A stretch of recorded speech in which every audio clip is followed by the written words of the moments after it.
नमस्कार दोस्तों, आपका स्वागत है हमारे चैनल में। दोस्तों, अगर हमारे चैनल को आप सब्सक्राइब नहीं किए तो सब्सक्राइब कर लीजिएगा और बेल आइकन को दबा दीजिएगा ताकि दोस्तों आप कंटिन्यू हमारे चैनल से जुड़े रहें और आपको संगीत के रिलेटेड हर वो चीज़ें आपको जानकारी मिलती रहे। अगर आप संगीत टीचर की तैयारी करते हो, संगीत पढ़ते हो या संगीत के स्टूडेंट हो दोस्तों, तो भी आप हमारे चैनल से जुड़े रहिएगा। हम आपको संगीत से रिलेटेड फर्स्ट ईयर से प्रभाकर और प्रवीण तक की वो सारी चीज़ें अपने चैनल के माध्यम से बताने की कोशिश करेंगे।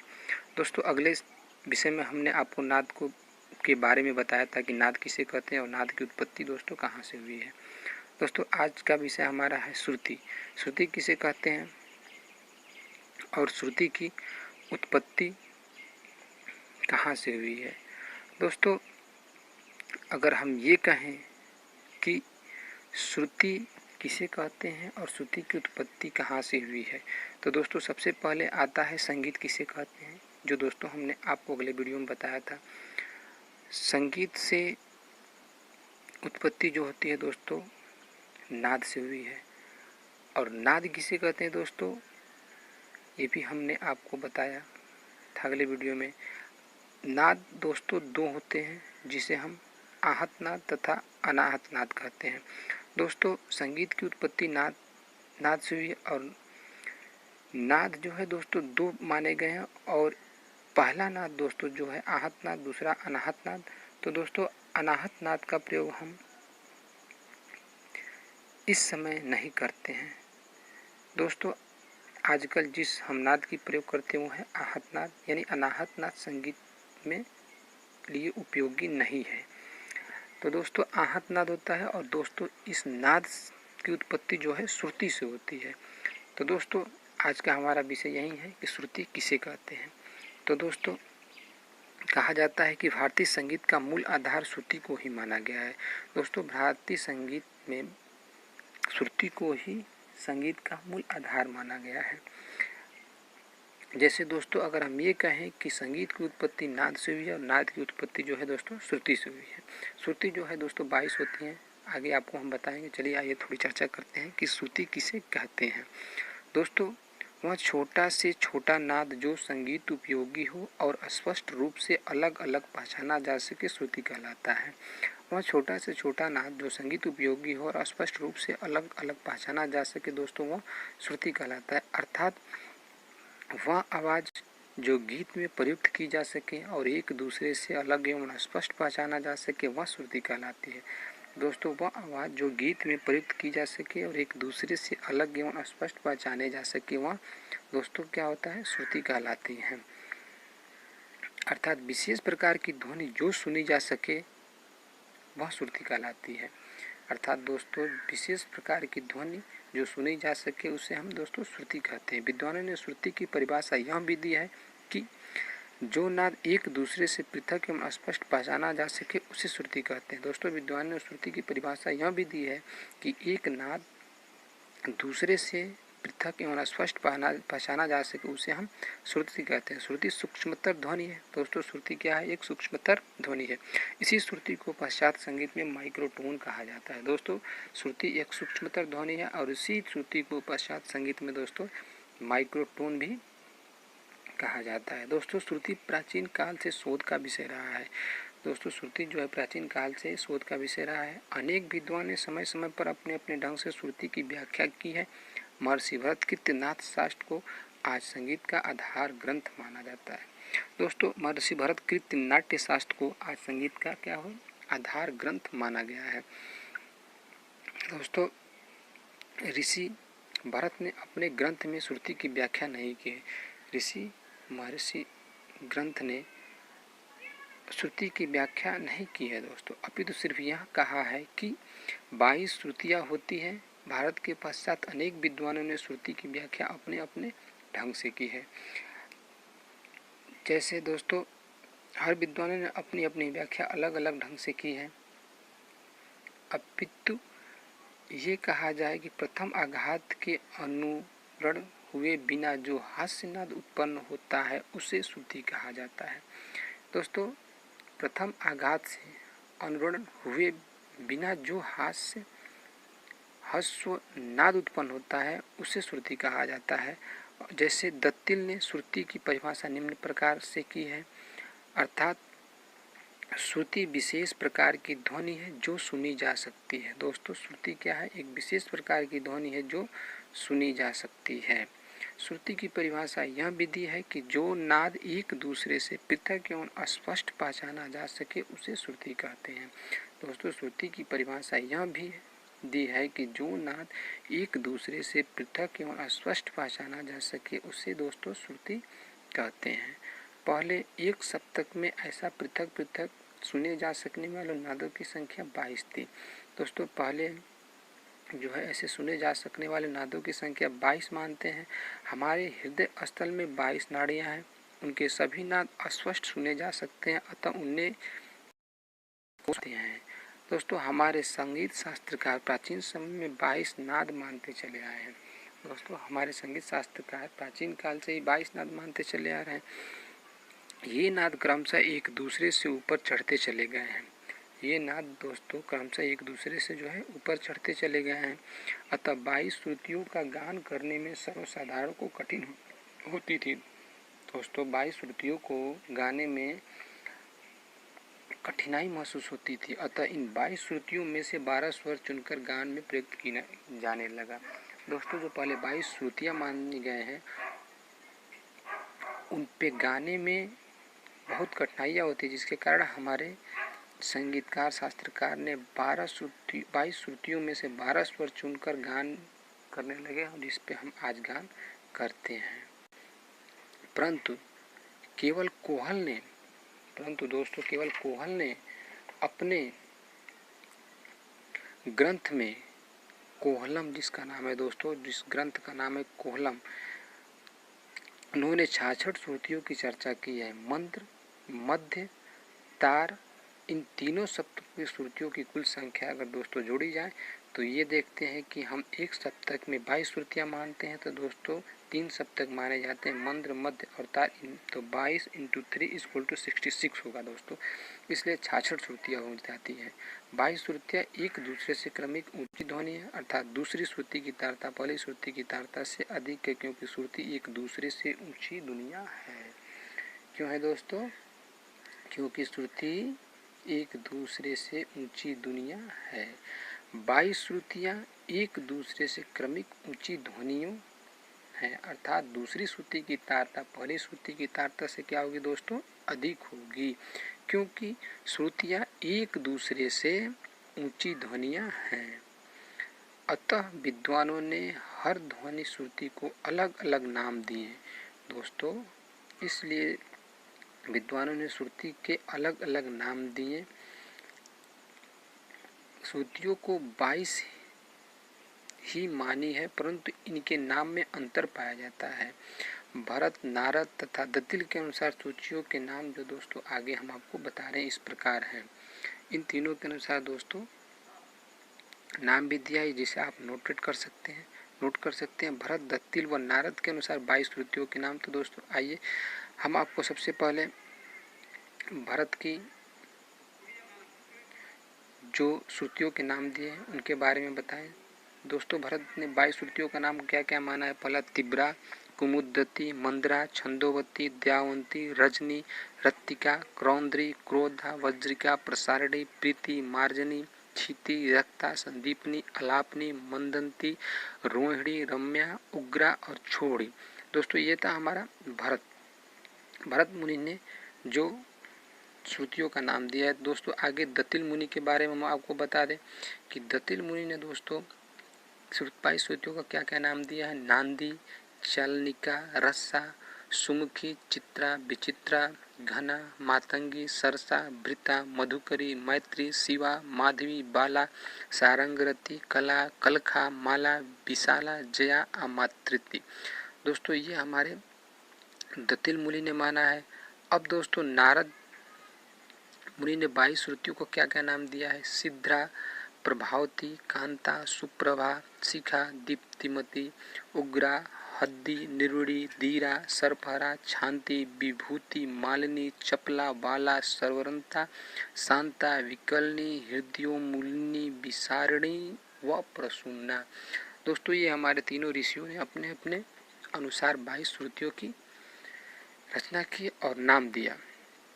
प्राचीन विद्वान ने दोस्तों ये नाम दिए। संगीताचार्य चतुर ने श्रुति को उनकी प्रकृति के अनुसार 4 भागों में बांटा।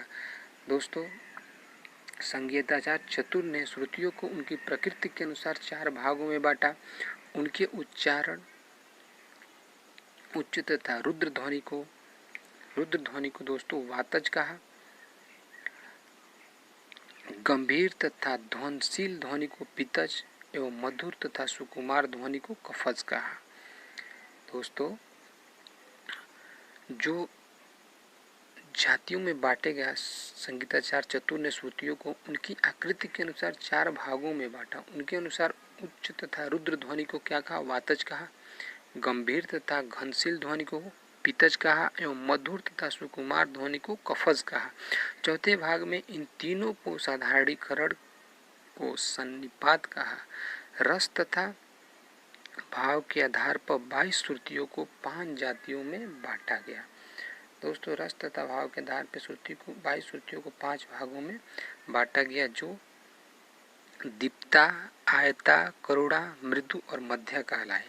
दोस्तों रस तथा भाव के आधार पर 22 श्रुतियों को 5 जातियों में बांटा गया। यह 5 जातियां हैं दीप्ता, आयता, करुणा, मृदु तथा मध्या।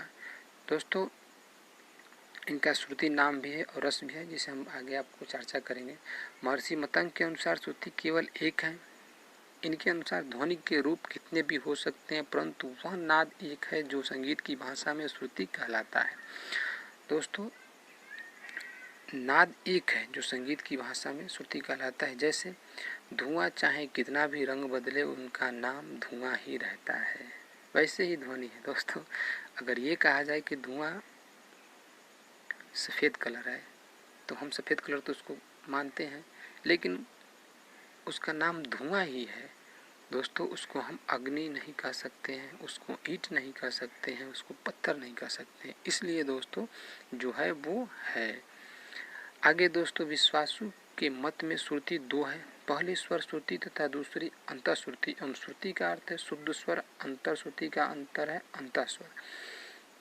टुकड़ी आदि कुछ विद्वान वात, पित्त, कफ तथा सन्निपात नामक 4 ग्रंथ की श्रुतियां मानते हैं। दोस्तों ये सभी चौथे भाग में जो सन्निपात कहा गया उन्हीं का यहाँ चर्चा की है। टुकड़ू आदि कुछ विद्वान वात, पित्त, कफ तथा सन्निपात नामक 4 प्रकार की श्रुतियाँ दोस्तों वो भी मानते हैं। अब दोस्तों श्रुति की विशेषता क्या है, ये आइए इसके बारे में थोड़ी हम चर्चा करते हैं। नाद श्रवणावस्था में श्रुति की अवस्था में श्रुति तथा वक्त अवस्था में स्वर कहलाता है। दोस्तों नाद श्रवणावस्था में श्रुति तथा वक्तावस्था में स्वर कहलाता है। प्राचीन काल से ही विद्वान इस बात से सहमत थे कि नाद जो प्रयुक्त नहीं हुआ वह श्रुति है। प्राचीन काल से ही दोस्तों विद्वान इस बात से सहमत थे कि नाद जो प्रयुक्त नहीं हुआ वह श्रुति है, तथा जब वह प्रयुक्त हो जाता है तो वह स्वर कहलाता है। तथा जब वह प्रयुक्त यानी प्रयोग हो जाता है दोस्तों तो वह क्या कहलाता है? स्वर कहलाता है। दोस्तों स्वर व श्रुति में भेद इतना है जितना सर्व तथा कुंडली में, अर्थात इन 22 श्रुतियों में से जो श्रुतियाँ किसी राग विशेष में प्रयुक्त होते हैं वह स्वर कहलाती है। दोस्तों अगले वीडियो में हम आपको स्वर के बारे में बताएंगे। दोस्तों इस पे चर्चा हम नहीं करेंगे क्योंकि आज का हमारा विषय जो है श्रुति है। तो दोस्तों श्रुति जो है इसकी निम्न विशेषताएं भी कही गई हैं। श्रुति की जो है दोस्तों निम्न विशेषताएं भी कही गई हैं। आइए हम उस विशेषताओं को आपको बताते हैं। श्रुति वह है जो पहचानी जा सके। दोस्तों श्रुति वह है जो पहचानी जा सके। दूसरा है श्रुति वह है जो प्रयुक्त की जा सके, यानी श्रुति वह है जो प्रयुक्त की जा सके। तीसरा है दोस्तों श्रुति भाव अभिव्यक्ति में समर्थ हो, यानी श्रुति जो अभिव्यक्ति में क्या हो? समर्थ हो। चौथा है दोस्तों श्रुति स्पष्ट रूप से सुनाई देनी चाहिए। दोस्तों श्रुति क्या है? स्पष्ट रूप से सुनाई देनी चाहिए। यह स्वर की तारता नापने का मापदंड हो। दोस्तों, यह स्वर की तारतम्य नापने का मापदंड हो। ध्वनि का सूक्ष्म भाग श्रुति है। दोस्तों, ध्वनि का सूक्ष्म भाग क्या है? श्रुति है। यह स्वर का अभिन्न अंग है। दोस्तों, यह स्वर का क्या है? अभिन्न अंग है। दोस्तों, श्रुति स्वर। दोस्तों, यहाँ थोड़ी सी प्रिंट में मिस्टेक हुई है, तो ये दोस्तों स्वर है, स्वर्ग नहीं है दोस्तों, सॉरी, ये थोड़ा सा प्रिंट में मिस्टेक है। आइए आगे चलते हैं। 22 श्रुतियों को मुख्य रूप से 7 स्वरों में बांटा गया है। इसी विभाजन के लिए एक नियम प्राचीन काल से ही चला आ रहा है। दोस्तों, अर्थात अगर हम ये कहें कि सा मध्यम तथा पंचम 4 2 श्रुतियों वाले गंधार तथा निषाद 2 2 श्रुतियों वाले ऋषभ तथा दैवत 3 3 श्रुतियों वाले स्वर हैं। अर्थात षड्ज मध्यम तथा पंचम 4 2 श्रुतियों वाले स्वर तथा निषाद 2 2 श्रुतियों वाले ऋषभ तथा दैवत 3 3 श्रुतियों वाले स्वर हैं। दोस्तों, इसी आधार पर एक सप्तक को 22 श्रुतियों को 7 स्वरों में बांटा गया है। इसी आधार पर दोस्तों एक सप्तक की 22 श्रुतियों को 7 शुद्ध स्वरों में दोस्तों क्या हुआ है? बांटा गया है। इसी प्रकार या दोस्तों इसी आधार पर षड्ज की चौथी श्रुति पर ऋषभ को, 7वीं श्रुति पर गंधार को, 9वीं श्रुति पर मध्यम को तथा 13वीं श्रुति पर पंचम को, 17वीं श्रुति पर दैवत तथा 20वीं श्रुति पर निषाद को तथा 22वीं श्रुति पर स्थापित किया गया है। तो दोस्तों इसी आधार पर षड्ज को चौथी श्रुति पर, ऋषभ को 7वीं श्रुति पर, गंधार को 9वीं श्रुति पर, मध्यम को 13वीं श्रुति पर, पंचम को 17वीं श्रुति पर, दैवत स्वर को 20वीं श्रुति पर तथा निषाद को 22वीं श्रुति पर स्थापित किया गया है। दोस्तों, ये आपको जानना बहुत ही इम्पोर्टेंट सब्जेक्ट है। दोस्तों, अगर आपको ये भी याद रहे कि 4 3 2 4 4 3 2 के अंतर पर स्वर स्थापित है, तो भी दोस्तों आप इसे आसानी से सटीक लगा सकते हैं। अतः स्वर स्थापित किए गए प्राचीन समय में 2 विकृत स्वर भी माने गए थे। दोस्तों, अंतर स्वर स्थापित किए गए प्राचीन समय में 2 विकृत स्वर भी माने गए थे। दोस्तों, पहला स्वर क्या था? काकली निषाद था। दोस्तों, पहला स्वर था काकली निषाद और दूसरा था अंतर गंधार।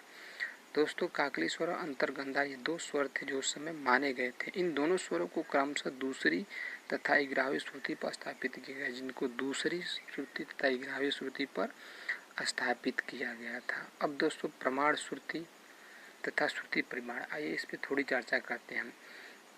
दोस्तों, एक सप्तक में 22 श्रुतियाँ मानी गई हैं। ये आप भी जानते हैं दोस्तों कि एक सप्तक में 22 श्रुतियाँ मानी गई तथा उन पर स्वरों की स्थापना की गई है भरत ने श्रुति के प्रमाण की चर्चा की है।